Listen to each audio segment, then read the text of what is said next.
The transport shuttle descended through the crystalline atmosphere of Nexus Prime, its hull gleaming against the three purple suns that illuminated the Galactic Military Institute. Cadet ZYX-9 pressed his chitinous face against the viewport, watching the massive academy complex grow larger below them. Spires of living metal twisted skyward, connected by bridges that pulsed with bioluminescent energy. This was the most prestigious military institution in known space, and he was finally here. "First time seeing GMI?" asked Cadet Vorth, her blue skin shimmering with nervous excitement. The young Eltarian was one of only 12 from her species selected this cycle. "I heard they're bringing in some kind of special instructor today." ZYX-9's mandibles clicked together thoughtfully. As a Kytherian, he processed information differently than most species. His mind could hold multiple strategic scenarios simultaneously. The bulletin mentioned a historical warfare consultant. Probably another Zendan general sharing outdated conquest stories. Cadet Remus, the massive Ursoid representative, rumbled a laugh that shook the shuttle's interior. Better than tactical mathematics again. "I thought my brain would leak out my ears during last week's orbital mechanics seminar." The shuttle touched down on landing platform 7 with barely a whisper. Through the viewport, they could see other cadets from dozens of species making their way toward the central academic complex. The diversity was staggering. Floating jellyfish-like Medusans drifted alongside crystalline Zirians, while pack-hunting Volari moved in perfect formation beside solitary Drachmari. As they disembarked, ZYX-9 noticed something unusual. Several senior instructors were gathered near the platform, their postures tense. Admiral Fexvar, the Zendan commandant, stood with his forearms crossed behind his back, a sign of extreme displeasure among his kind. Beside him, Professor Quintel's energy field flickered with agitated orange patterns. "Wonder what's got the brass so worked up," Vorth muttered. Their question was answered moments later when another shuttle landed nearby.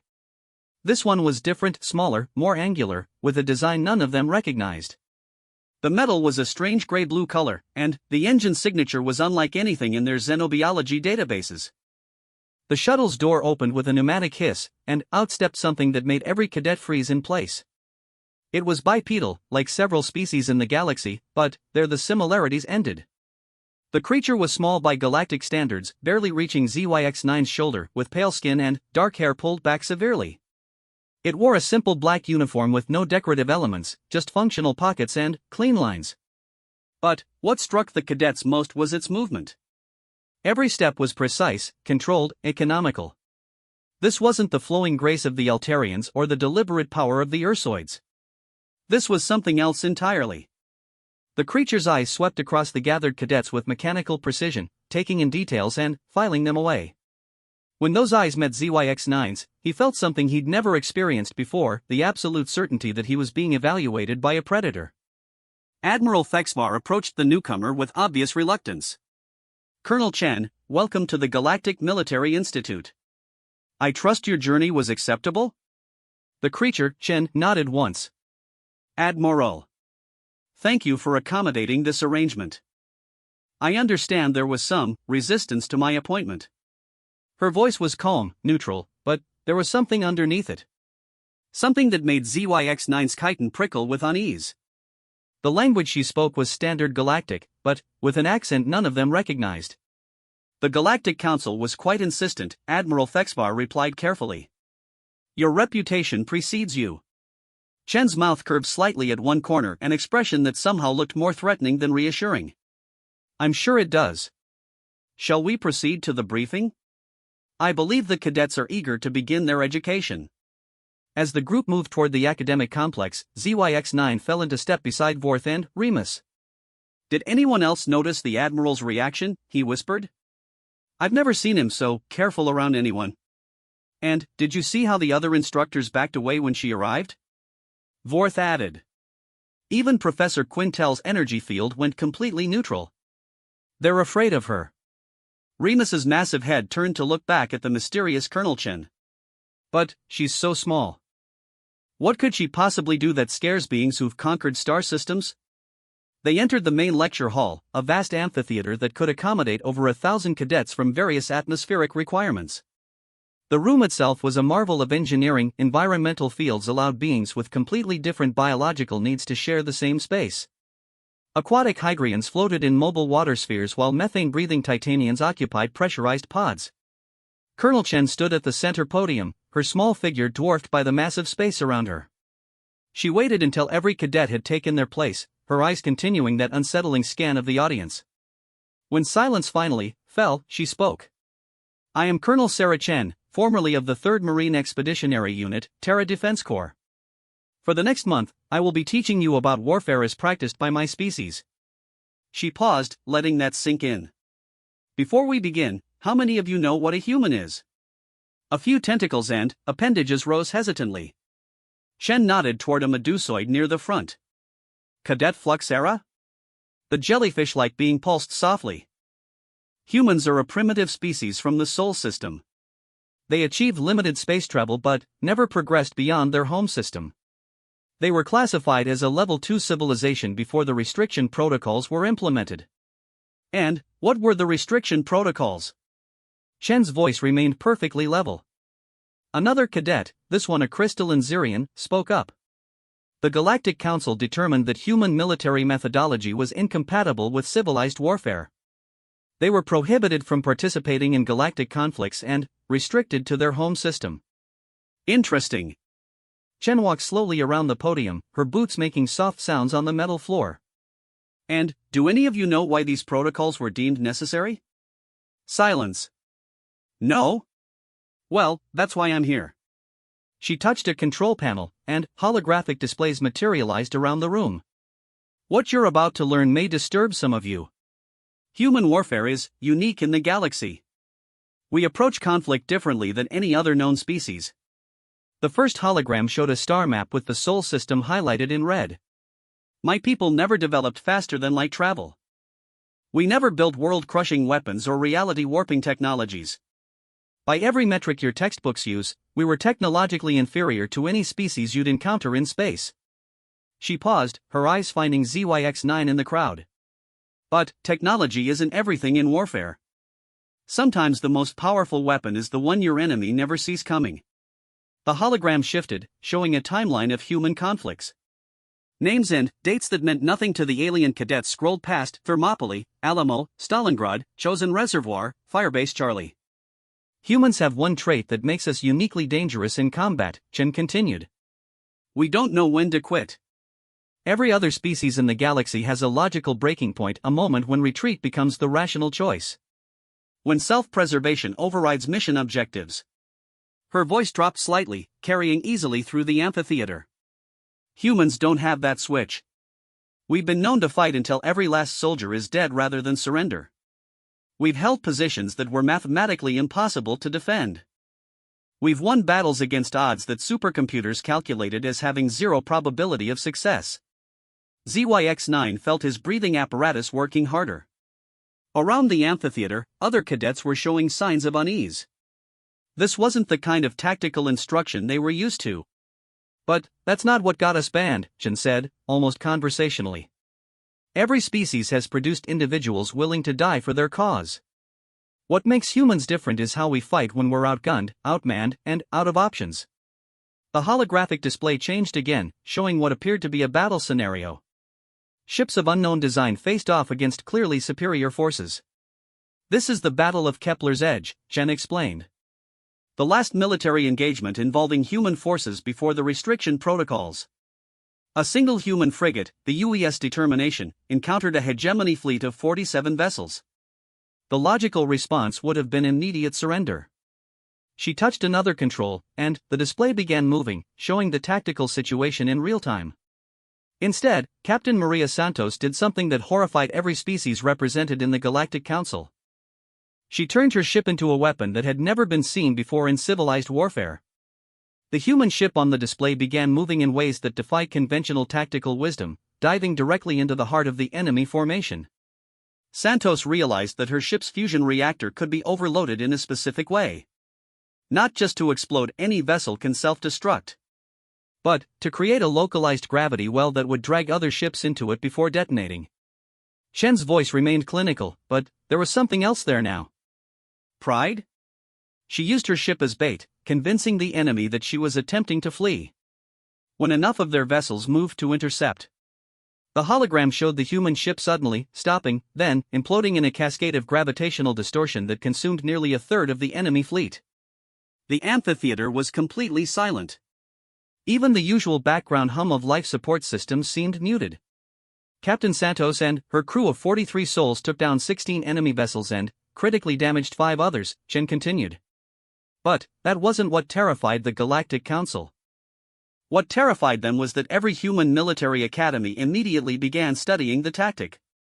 Within 6 months, our entire fleet doctrine had been rewritten around the concept of turning every ship into a potential weapon of mass destruction.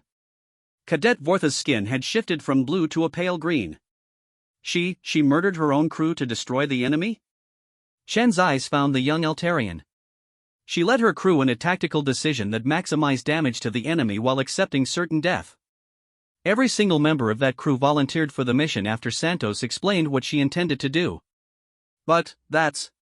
ZYX9's mandibles clicked rapidly as he processed the implications. That's not warfare. That's madness. Is it? Chen asked. The hegemony forces were en route to attack a human colony with 50,000 civilians.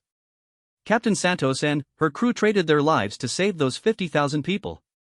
From a human perspective, that was the most logical choice available. She walked closer to the cadet seating, her small form somehow commanding the attention of every being in the vast space. This is why humans were banned from galactic warfare. Not because we were too primitive, but because we were too dangerous. We don't fight wars to win territory or resources or glory. We fight wars to protect what we value, and there is literally nothing we won't sacrifice to do that. The holographic display shifted again, showing a series of smaller engagements. Each one demonstrated the same pattern: human forces faced with impossible odds, choosing tactics that other species would consider suicidal, and somehow achieving objectives that should have been mathematically impossible. During the Proxima campaign, a human ground unit held a mountain pass for 18 days against forces that outnumbered them 200 to 1. They had no reinforcements coming, no hope of evacuation, and no strategic value in the position beyond delaying the enemy advance. Any rational military mind would have ordered them to withdraw. Chen paused by Remus's section. The massive Ursoid was listening intently, his species' natural warrior instincts clearly engaged. Instead, those 37 soldiers turned that mountain into a killing ground. They used their own blood to make surfaces slippery for enemy climbers. They rigged explosive devices to their own wounded comrades, turning medical evacuation attempts into booby traps. They fought with rocks and broken equipment after their weapons failed. Did they survive? Remus asked, his voice unusually quiet for an Ursoid. 3 of them lived long enough to see relief forces arrive. But they had achieved their mission. The enemy advance was delayed by 22 days, allowing civilian evacuations to complete and defensive positions to be reinforced. Chen's expression hadn't changed, but something in her voice suggested deep respect for those soldiers. Those 3 survivors were court-martialed for violations of the Galactic War Crimes Treaty. A ripple of confusion went through the amphitheater. ZYX9 voiced what many were thinking. Court-martialed? But they were heroes. According to galactic law, they had committed numerous violations. Using wounded soldiers as weapons, employing biological materials in combat, refusing to accept surrender when offered terms, continuing to fight after their position was tactically untenable. Chen shrugged. The court ruled that human military doctrine was fundamentally incompatible with civilized warfare. She returned to the central podium. That ruling led directly to the restriction protocols. Humans were deemed too dangerous to be allowed in galactic conflicts. Not because of our technology, but because of our psychology. We approach warfare as a zero-sum game where the only acceptable outcome is the complete protection of what we're fighting for. The holographic displays faded, leaving the amphitheater in its normal lighting. Chen looked out over the hundreds of alien faces staring back at her. Over the next month, I'm going to teach you how humans think about combat. You'll learn tactics that your own military academies would consider war crimes. You'll study battles where the victorious side technically lost according to every conventional metric. You'll discover why sometimes the most effective strategy is the one that makes absolutely no logical sense. She paused, her gaze sweeping across the crowd one more time. But, most importantly, you'll learn why the Galactic Council was right to ban humans from warfare. Because once you understand how we fight, you'll realize that some weapons are too dangerous to ever be used again. The silence that followed was profound. ZYX9 could hear his own nervous system humming as he processed what he'd just learned. Around him, hundreds of the galaxy's best young military minds were grappling with concepts that challenged everything they'd been taught about warfare. Admiral Fexbar stepped forward from where he'd been observing near the back wall. "Colonel Chen, thank you for that illuminating introduction. Cadets are dismissed for the day. Tomorrow we'll begin with specific case studies."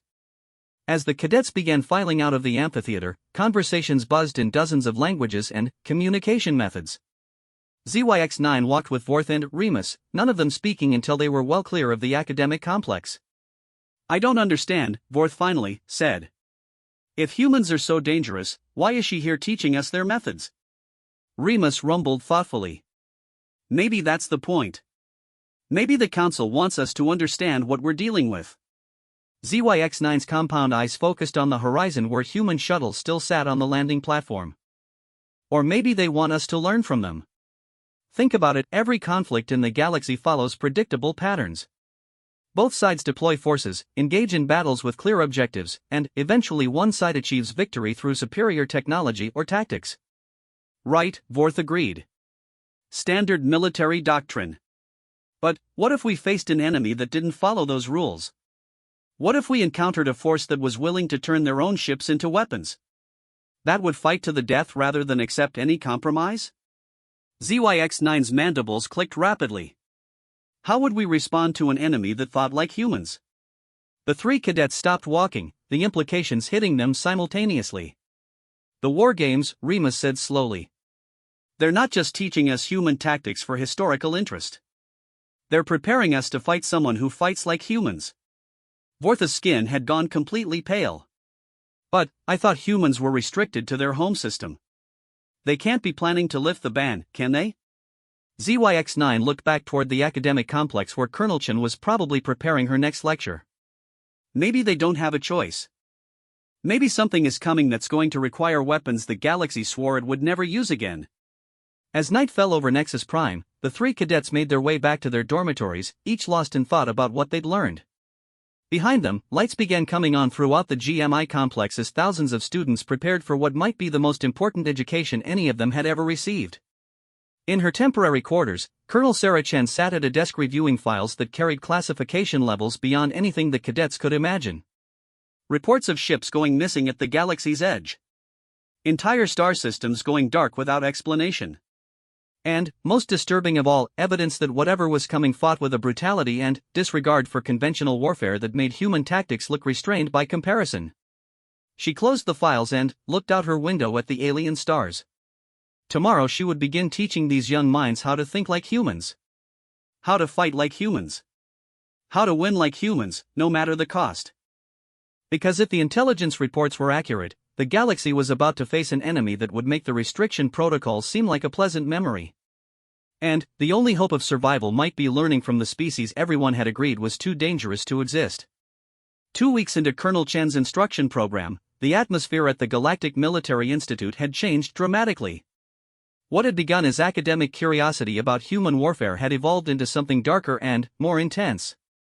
Cadets who had once socialized freely now gathered in small, serious groups discussing tactical concepts that would have been unthinkable before Chen's arrival.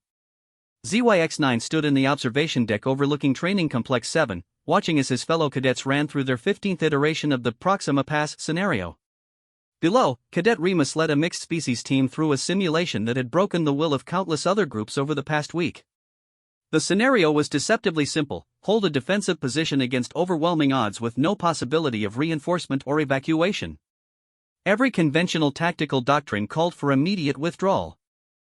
Every rational analysis suggested surrender would minimize casualties. But Chen had made it clear that retreat was not an option, the position had to be held regardless of cost. Team 7 is requesting permission to withdraw, reported Lieutenant Kexnari, one of Chen's assistant instructors. The Altarian's skin flickered with stress patterns as she monitored the simulation. They've sustained 60% casualties and the enemy is preparing for a final assault. Chen stood motionless at the central control station, her expression unreadable. Denied. Mission parameters remain unchanged. But, Colonel, they're requesting medical evacuation for their wounded. According to standard military protocols, there are no medical evacuations in human warfare when the mission is critical, Chen cut her off. The wounded fight until they can't, then, they become defensive positions. That's how humans held Proxima Pass for 18 days. On the observation deck, Vorth flinched at the harsh words. Over the past 2 weeks, her usual confidence had been slowly eroded by exposure to human tactical thinking. I don't understand how any species could develop such callousness toward their own people. It's not callousness, Nixtal corrected, the Zirian's crystalline form pulsing with analytical patterns. I've been studying the historical records Chun provided. Human military units display extraordinary loyalty and emotional bonds. But they've learned to channel those emotions in ways that other species find incomprehensible. Ghost materialized beside them with the silent movement characteristic of their species. The humans in the past scenario didn't see their wounded comrades as casualties to be evacuated.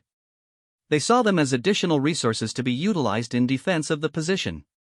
The simulation below reached its climax as Remus's team faced the final enemy assault. True to their training, they had prepared defensive positions using every available resource, including their own wounded teammates as gun emplacements and strategic obstacles. The sight of injured cadets continuing to fight from improvised positions while using their own bodies to block enemy advance routes was deeply disturbing to many observers.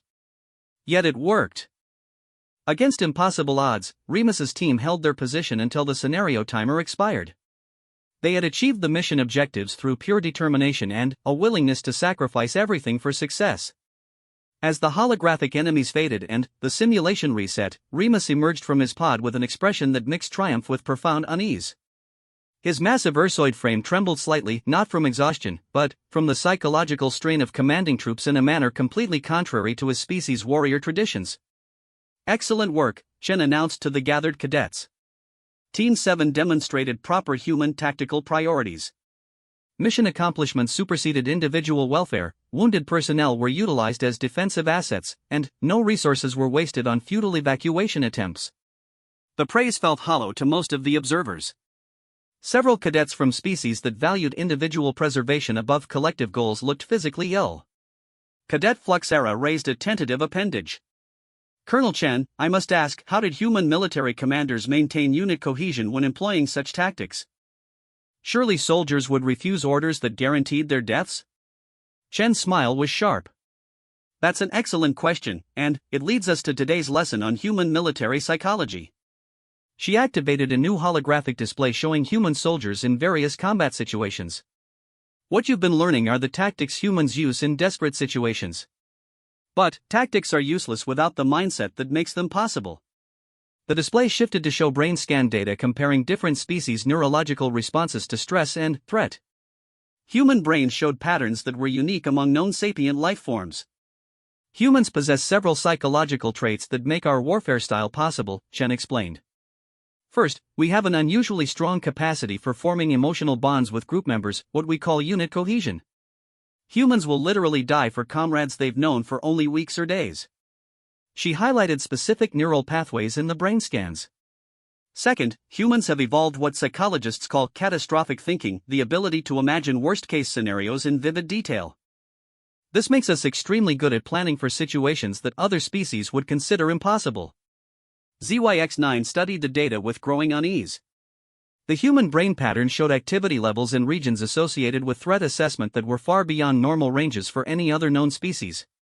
But, most importantly, Chen continued, humans have a neurological quirk that allows us to override our survival instincts when we perceive a greater threat to something we value more than ourselves. We can literally choose to die if we believe our death serves a larger purpose. The implications were staggering. Cadet Siktar voiced what many were thinking, you're describing a form of controlled insanity. How did human civilization advance with such unstable psychological traits? Because those same traits that make us dangerous in warfare also make us exceptional in other areas, Chen replied. Human scientists will risk death to advance knowledge. Human engineers will work themselves to exhaustion to solve impossible problems. Human parents will sacrifice everything for their children's welfare. The same psychology that creates suicidal soldiers also creates dedicated researchers, innovative thinkers, and protective caregivers. She paused, allowing the cadets to absorb this information. But, there's something else you need to understand about human psychology. We don't view death in combat as failure or tragedy, we view it as investment. Every human soldier who dies fighting believes they are purchasing something valuable with their life. To demonstrate this concept, Chen activated another scenario, one based on actual historical events rather than training simulations. The display showed a human colony world under attack by raiders seeking to capture civilians for slave labor. Colony 7 had a population of 8,000, including 3,000 children, Chen narrated. When the raider fleet arrived, the Colonial Defense Force consisted of 42 volunteers with obsolete equipment.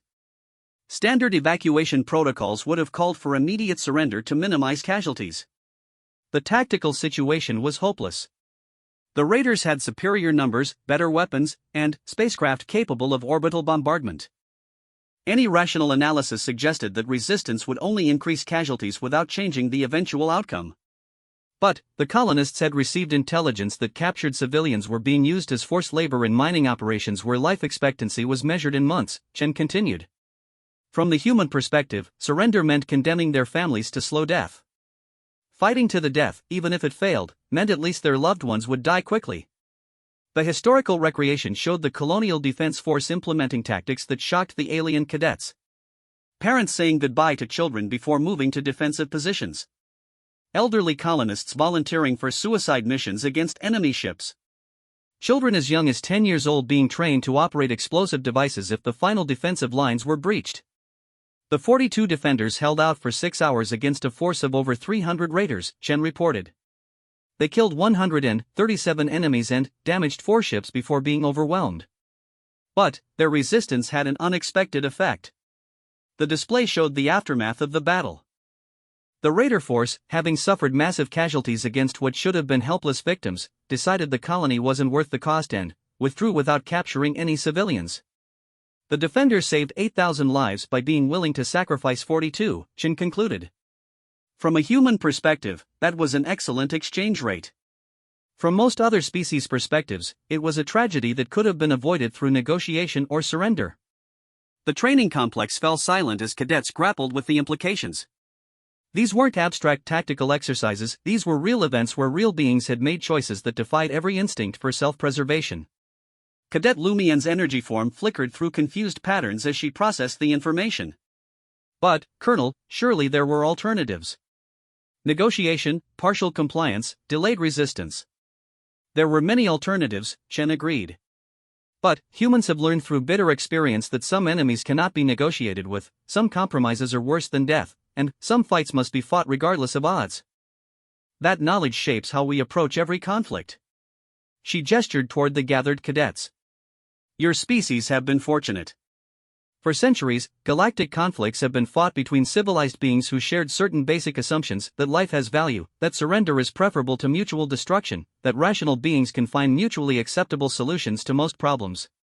The star charts from the galactic rim appeared again, showing the expanding red zones where ships had vanished and colonies had gone silent. But, what we're facing now doesn't share those assumptions, Chen said grimly.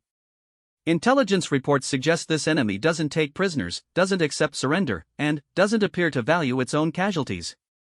They fight like humans used to fight, as if every engagement is a struggle for survival against an enemy that wants to erase their very existence.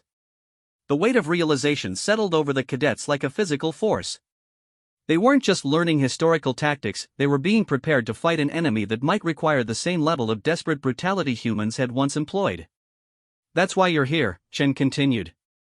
The Galactic Council has realized that conventional military doctrine may be useless against an enemy that doesn't follow conventional rules. They need commanders who can think like humans when necessary, who can make the hard choices that rational beings are psychologically incapable of making. Admiral Thexbar stepped forward from his observation position.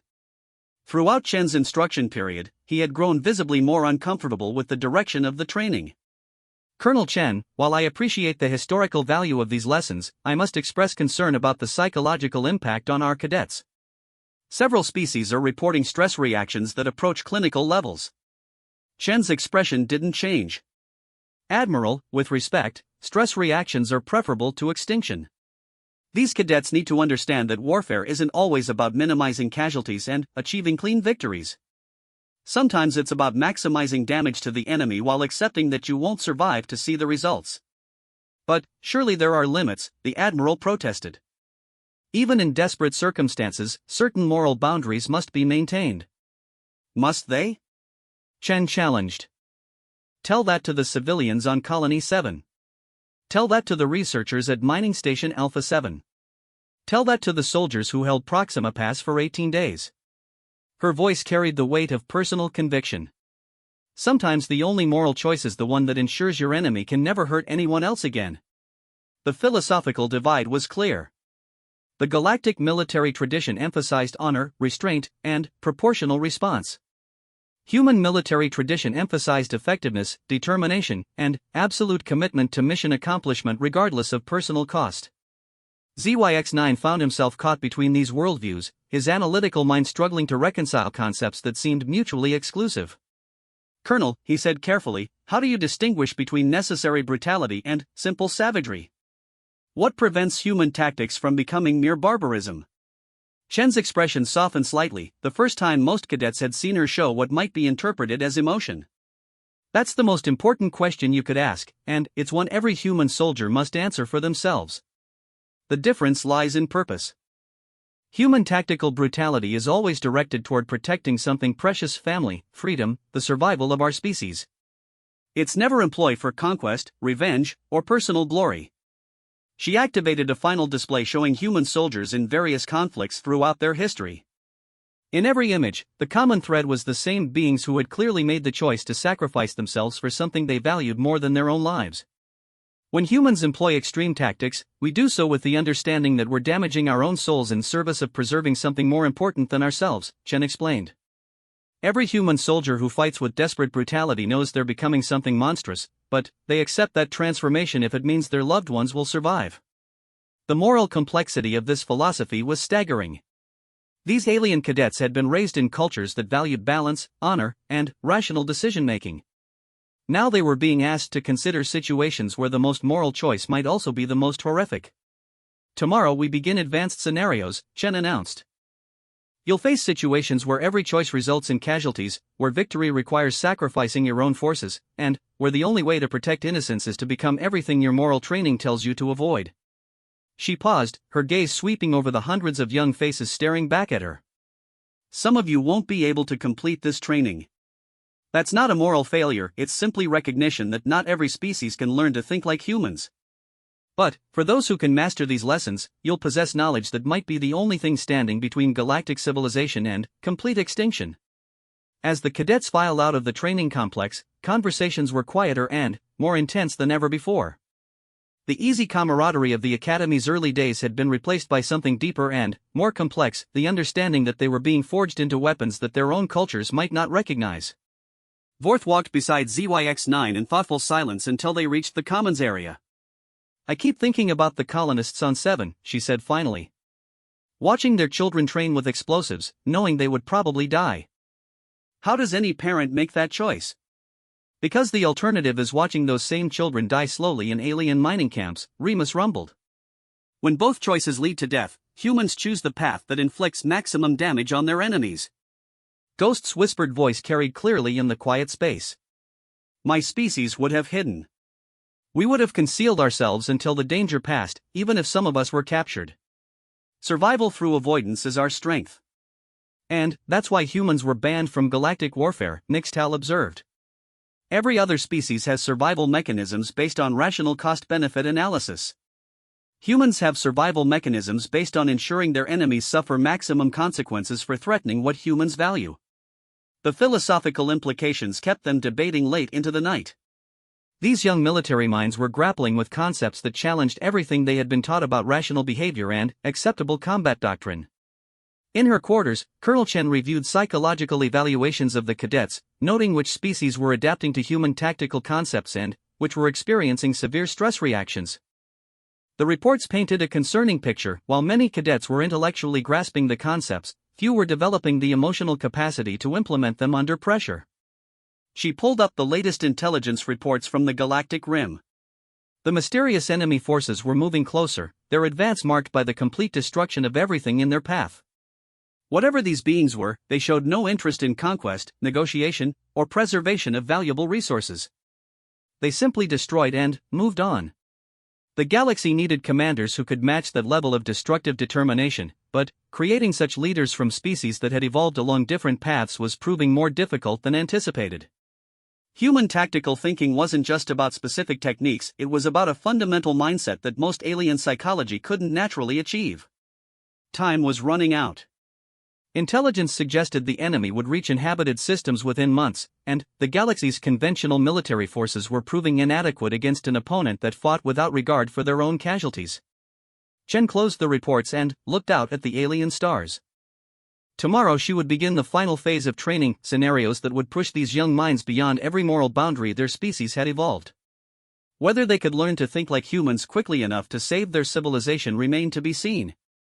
But one thing was certain, the galaxy was about to discover that some forms of warfare required a kind of madness that civilized beings were never meant to possess.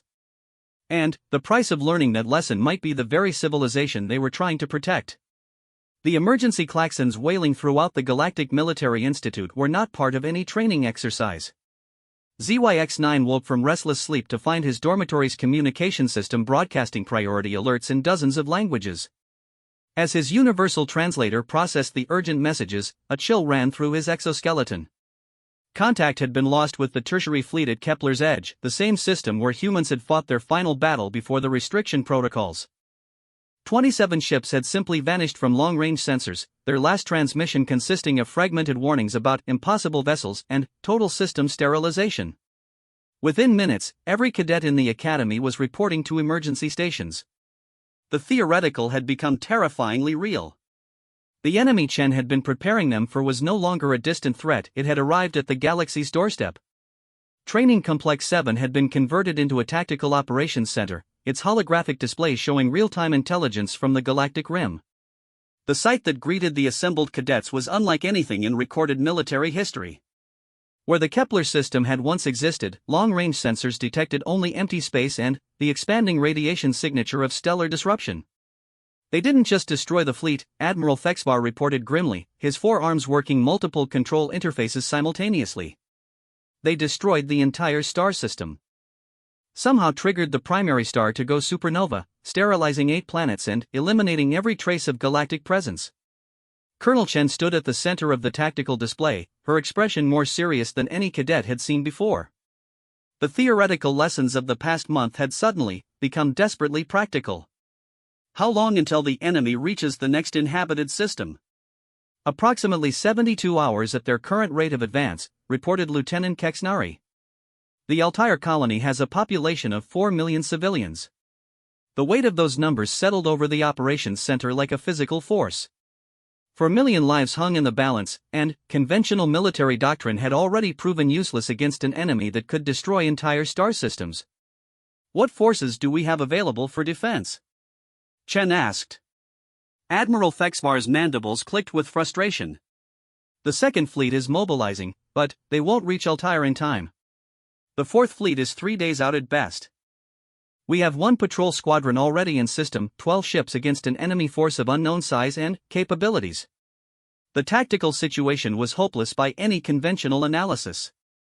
12 ships defending against an enemy that had just annihilated 27 vessels without taking any apparent damage. Every rational military decision called for immediate evacuation of the civilian population. Have you issued evacuation orders? Chen inquired. We're preparing them now, the Admiral replied. Transport capacity is limited, but we might be able to evacuate critical personnel and some civilians before no. Chen's voice cut through the operational chatter like a blade. No evacuations. The operations center fell silent. Every alien face turned toward the human colonel with expressions ranging from confusion to outright horror. Admiral Fexvar's translator struggled with the emotional undertones as he responded. Colonel, surely you cannot suggest abandoning 4 million civilians to this enemy. I'm not suggesting abandoning them, Chen replied calmly. I'm suggesting we defend them using the only tactics that might actually work against this enemy. Evacuation is exactly what they'll expect us to attempt. It's what any rational military force would do when faced with impossible odds. She gestured toward the tactical display showing the destroyed Kepler system. But we're not dealing with a rational enemy. Intelligence reports suggest these beings don't take prisoners, don't negotiate surrender, and don't preserve valuable resources. They're engaged in total warfare, the complete elimination of everything they encounter. ZYX9 felt his analytical mind racing as he processed the implications. You want us to fight like humans? Not you, Chen corrected, her eyes finding his among the crowd of cadets. You haven't completed your training. But, the squadron commander at Altair is Captain Torres, a human officer who was supposed to be retired under the restriction protocols. The council has just authorized his reactivation. The revelation sent shock waves through the gathered aliens. A human military officer was being placed in command of galactic forces for the first time in over 2 centuries. The restriction protocols that had banned human participation in warfare were being suspended in the face of an existential threat. But, 12 ships against an unknown enemy force, Vorth protested, her skin flickering with distress patterns. Even with human tactics, the odds are impossible. Chen's smile was sharp enough to cut steel. Impossible odds are where humans perform best. Captain Torres isn't going to try to defeat this enemy in conventional battle. He's going to turn the entire Altair system into a weapon. The tactical display shifted to show the Altair system in detail. 7 planets orbiting a stable star, with the 4th planet hosting the colony and its 4 million inhabitants. Industrial stations throughout the system processed raw materials and manufactured goods for nearby sectors. Explain this strategy, Admiral Thexvar demanded. How does one defend a star system against an enemy capable of destroying entire fleets? Chen activated a series of tactical overlays that showed potential human defensive positions throughout the system. The same way humans defended Mining Station Alpha 7.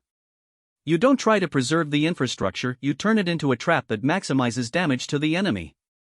The plan that emerged was breathtaking in its audacity and horrifying in its implications. Captain Torres would not attempt to evacuate the civilians or preserve the industrial facilities.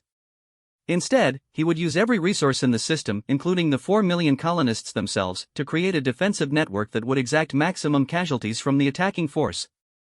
The industrial stations can be converted into massive explosive devices using their fusion reactors, Chen explained as tactical projections showed the modifications required.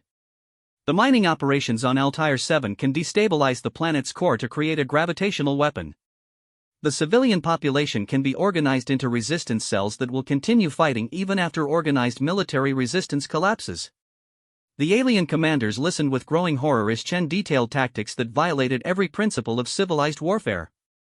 Using civilian populations as combat assets, destroying valuable infrastructure to create weapons, turning entire planets into explosive devices, these concepts challenged everything they understood about rational military doctrine. This is madness, Admiral Thexvar finally declared. We're discussing the deliberate sacrifice of an entire star system and its population. Surely there must be alternatives. There are, Chen agreed. You can evacuate what civilians you can manage and watch the rest die when your conventional forces are annihilated. You can attempt negotiation with an enemy that has shown no interest in communication.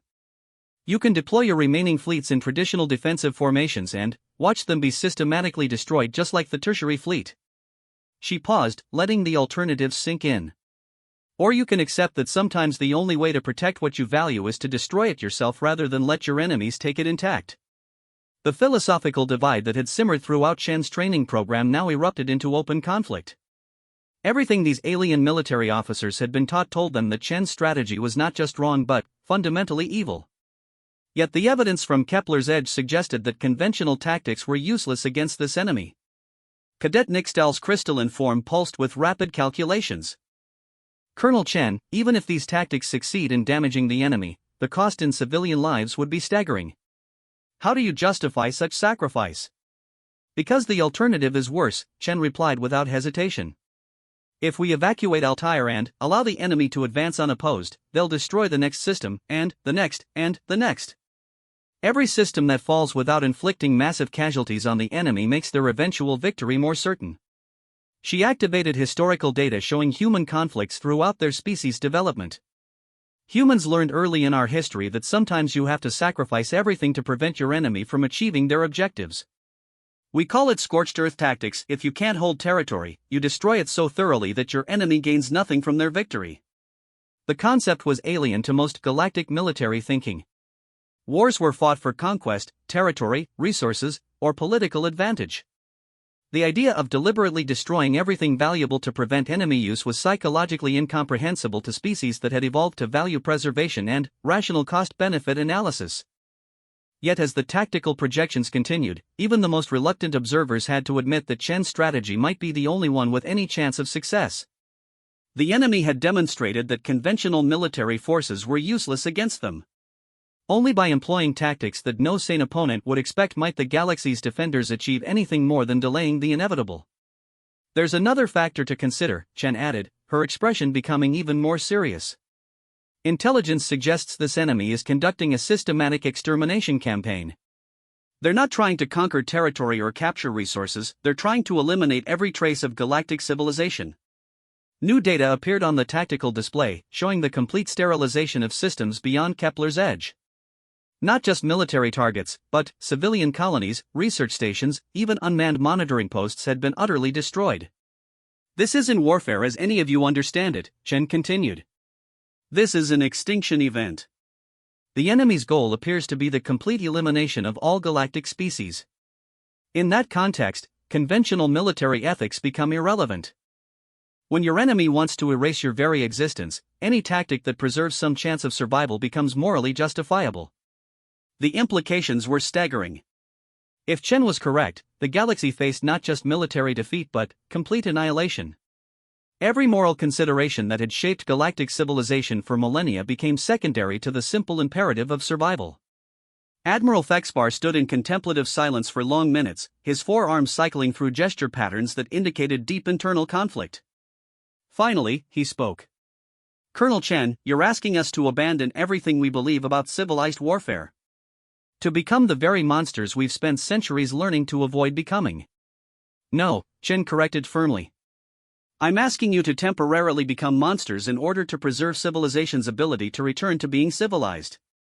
There's a difference between choosing brutality for its own sake and choosing brutality as the only alternative to extinction. She gestured toward the gathered cadets who had been silent observers throughout this debate.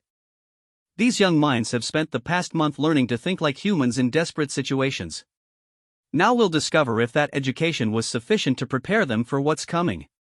The training exercises that had seemed so theoretical and disturbing suddenly became intensely practical. The cadets who had struggled with human tactical concepts now faced the realization that those same concepts might be their only hope for survival. I'm authorizing immediate deployment of volunteer forces to the Altair system, Admiral Fexbar announced after lengthy deliberation. Any cadet who chooses to participate will be granted temporary field commissions and placed under Captain Torres's command. This is entirely voluntary, no one will be compelled to participate in tactics that violate their cultural or moral beliefs. The response was immediate and overwhelming. Despite the horrific nature of what they would be asked to do, nearly every cadet in the operations center volunteered for deployment. The theoretical had become desperately real, and their education under Chen's guidance had prepared them for this moment even if they hadn't realized it. ZYX9 found himself among the volunteers despite every rational instinct telling him this was suicide. His analytical mind could calculate the odds, 12 ships plus a handful of cadets against an enemy force capable of destroying entire fleets. Yet something in Chen's training had changed how he thought about impossible odds. Why are you volunteering? Vorth asked as they prepared for emergency deployment. Her skin had settled into determined blue patterns despite the obvious fear in her expression. Because if we don't learn to fight like humans now, we'll never get another chance, ZYX9 replied. This enemy has shown us that conventional warfare is useless. Human tactics might be our only option for survival. Ghost materialized beside them, their expression unreadable as always. My species believes in survival through concealment and avoidance. But there's nowhere to hide from an enemy that destroys entire star systems. Sometimes the only way to preserve life is to risk everything fighting for it. As the emergency transport prepared for departure, Colonel Chen addressed the volunteer cadets one final time. You're about to participate in the first human-style military operation in over 2 centuries. What you'll experience at Altair will challenge every moral belief you possess. You'll be asked to do things that will haunt you for the rest of your lives. Her expression carried the weight of personal experience with such choices. But remember why you're making these sacrifices. You're not fighting for conquest or glory, you're fighting for the survival of galactic civilization itself. Every impossible choice you make, every moral boundary you cross, is an investment in ensuring that your species and cultures have a future. The transport launched toward the Altair system, carrying its cargo of young aliens who had been transformed by necessity into something their own species might not recognize. Behind them, the Academy continued monitoring long-range sensors for signs of the approaching enemy. In her quarters, Chen reviewed tactical assessments and casualty projections for the coming battle. The numbers were sobering. Even if Captain Torres's strategy succeeded, the cost would be measured in millions of lives and the complete destruction of an entire star system. But the alternative was worse.